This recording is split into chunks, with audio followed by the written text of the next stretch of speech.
नमस्कार, मैं चंद्रकला शर्मा, सहायक आचार्य राजनीति विज्ञान। आज हम राज्य विधानसभा पर बात करेंगे। जैसा कि हम जानते हैं कि भारत में शासन व्यवस्था के संसदीय और संघात्मक दोनों ही रूपों को अपनाया गया है और संघात्मक व्यवस्था में शासन का जो संचालन है वो दो स्तरों से किया जाता है, केंद्रीय स्तर से और राज्य स्तर से। केंद्रीय स्तर पर शासन का संचालन संसद के द्वारा, जिसे हम व्यवस्थापिका भी कह सकते हैं, उसके माध्यम से किया जाता है, जबकि राज्य में प्रत्येक राज्य में एक राज्य विधानसभा के द्वारा राज्य के प्रशासन से संबंधित कार्य किया जाता है, जिसका मुख्य अधिकारी मुख्यमंत्री होता है। संविधान के द्वारा भी भारत के प्रत्येक राज्य में एक विधानमंडल की व्यवस्था की गई है। अनुच्छेद 168 में कहा गया है कि प्रत्येक राज्य के लिए एक विधानमंडल होगा, जो राज्यपाल और कुछ राज्यों जहां दो सदन है, जिसे विधानसभा और विधान परिषद, उनसे मिलकर बनेगा। जिन जिन राज्यों में इसके दो सदन होंगे विधानमंडल के, वहां उन्हें विधानसभा और विधान परिषद कहा गया है। और प्रत्येक राज्य में जनता के द्वारा वयस्क मताधिकार के आधार पर निर्वाचित प्रतिनिधि वहां विधान सभा के अंतर्गत कार्य करेंगे। राज्यों का विधानमंडल एक सदनात्मक होगा या द्विसदनात्मक, इस बात का निर्णय राज्य के प्रतिनिधियों के अतिरिक्त भारतीय संसद को भी प्राप्त है।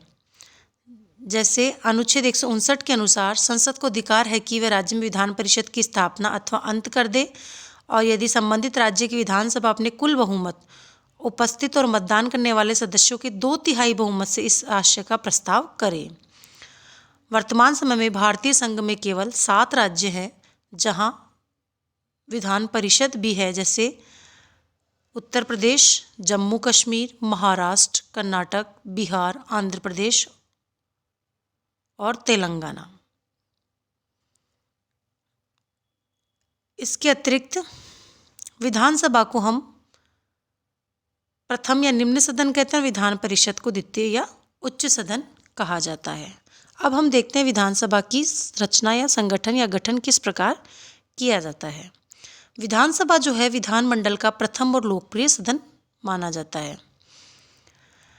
संविधान में राज्य की विधानसभा के सदस्यों की जो केवल न्यूनतम और अधिकतम संख्या निश्चित की गई थी।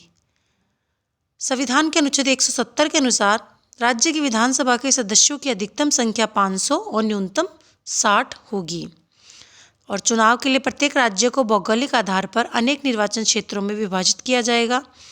विधानसभा का प्रत्येक सदस्य कम से कम 75,000 जनसंख्या का प्रतिनिधित्व करेगा।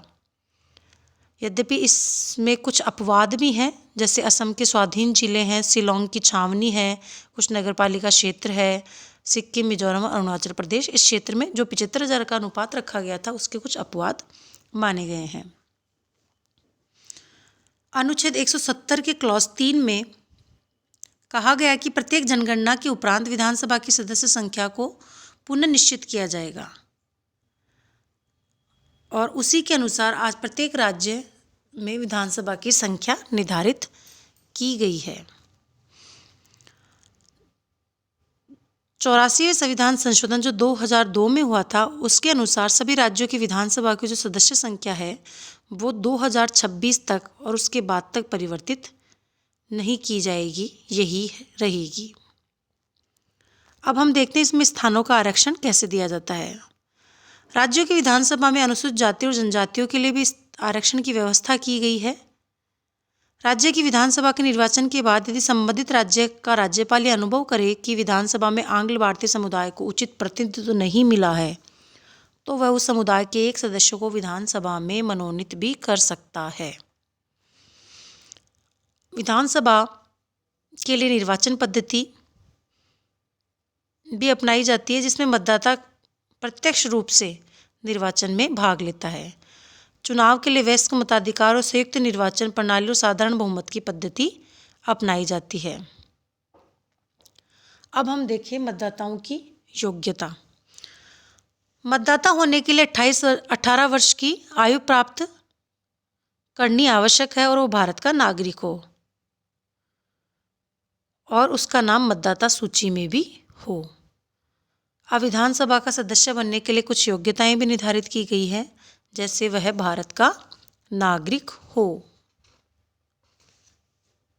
तथा उसकी आयु कम से कम 25 वर्ष हो, भारत सरकार या राज्य सरकार के अधीन लाभ का पद धारण नहीं किया हुआ हो, वह पागल या दिवालिया घोषित ना हो, वह संसद या राज्य के विधानमंडल द्वारा निर्धारित शर्तों की पूर्ति करता हो। इसके अतिरिक्त जन प्रतिनिधित्व अधिनियम 1951 की शर्तें भी वो पूरा करता हो। 1988 में इस अधिनियम में संशोधन करते हुए कहा गया कि आतंकवादी गतिविधियां, तस्करी, जमाखोरी, मुनाफाखोरी, खाद्य पदार्थों, दवाओं में मिलावट करने वाला, फेरा, फेम, विदेशी मुद्रा नियमन अधिनियम का उल्लंघन करने वाले और महिलाओं के खिलाफ अपराध करने वाले व्यक्तियों को चुनाव लड़ने के अयोग्य माना जाएगा। अब हम देखते हैं सदस्यों की सदस्यता का अंत भी कैसे किया जाता है। कोई भी व्यक्ति यदि राज्य विधानमंडल के दोनों सदनों का सदस्य निर्वाचित हो जाता है तो उसे एक सदन से त्यागपत्र देना होगा, क्योंकि एक व्यक्ति एक ही समय में दोनों सदनों का सदस्य नहीं रह सकता। कोई भी सदस्य यदि विधानमंडल से संबंधित सदन की बैठक में सदन की आज्ञा के बिना लगातार 60 दिन तक अनुपस्थित रहता है तो उसकी सदस्यता का अंत किया जा सकता है। यदि किसी सदन का सदस्य हो चुकने के बाद उसमें सदस्यता के लिए निर्धारित योग्यता नहीं रह जाती या वह अयोग्य हो जाता है, जैसे सरकारी नौकरी कर लेने, दिवालिया, पागल हो जाने पर वह सदन का सदस्य नहीं रह पाता। अब हम देखते हैं विधानसभा का कार्यकाल। राज्य विधानसभा का कार्यकाल जो होता है वह 5 वर्ष निर्धारित किया गया है। राज्यपाल के द्वारा इसे समय से पूर्व भी भंग किया जा सकता है, परंतु यदि संकट काल की घोषणा हो तो संसद विधि के द्वारा विधानसभा का कार्यकाल बढ़ा सकती है, जो एक बार में 1 वर्ष से अधिक नहीं होता। और अगर संकट काल समाप्त हो जाता है तो 6 माह की अवधि से अधिक नहीं माना जाएगा। अब विधानसभा के हम पदाधिकारी देखते हैं, कौन कौन से पदाधिकारी इसमें होते हैं। विधानसभा के 2 मुख्य पदाधिकारी होते हैं, एक अध्यक्ष और एक उपाध्यक्ष। इन दोनों का जो चुनाव है विधानसभा के सदस्य अपने सदस्यों में से ही करते हैं और इनका कार्यकाल भी विधानसभा के कार्यकाल के समान ही होता है। इसके बीच अध्यक्ष अपना त्यागपत्र उपाध्यक्ष को और उपाध्यक्ष अपना त्यागपत्र अध्यक्ष को दे सकते हैं।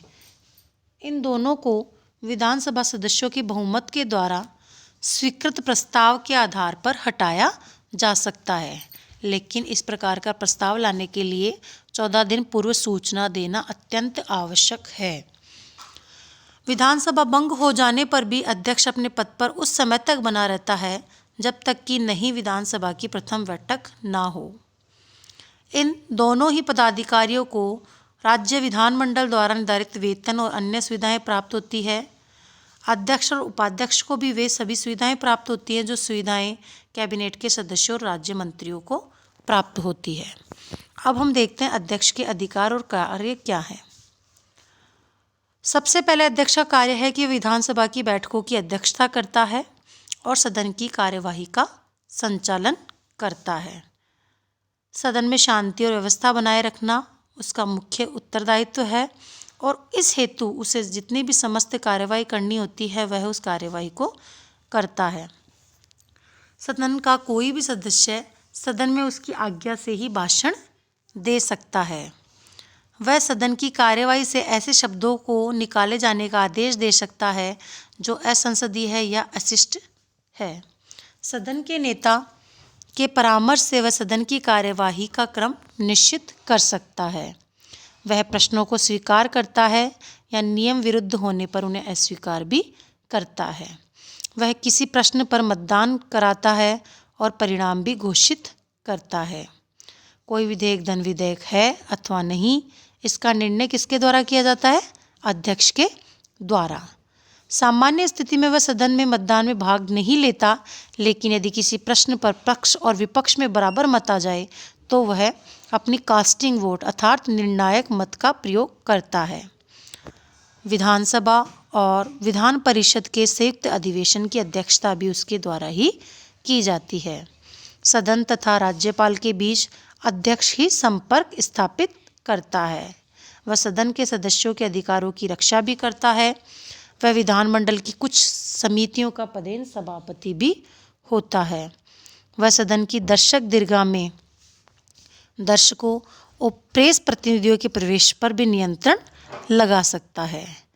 और अध्यक्ष की अनुपस्थिति में इन सभी कार्यों का जो संपादन है वह उपाध्यक्ष करता है, और यदि दोनों ही अनुपस्थित हो तो विधानसभा अपने सदस्यों में से एक कार्यवाही अध्यक्ष चुन लेती है। इस प्रकार ये विधानसभा का गठन या संरचना की जाती है। भारत में राज्य प्रशासन की जो भूमिका है या राज्य प्रशासन में विधानसभा संसद के समक्ष ही अपने कार्य को संपादित करती है।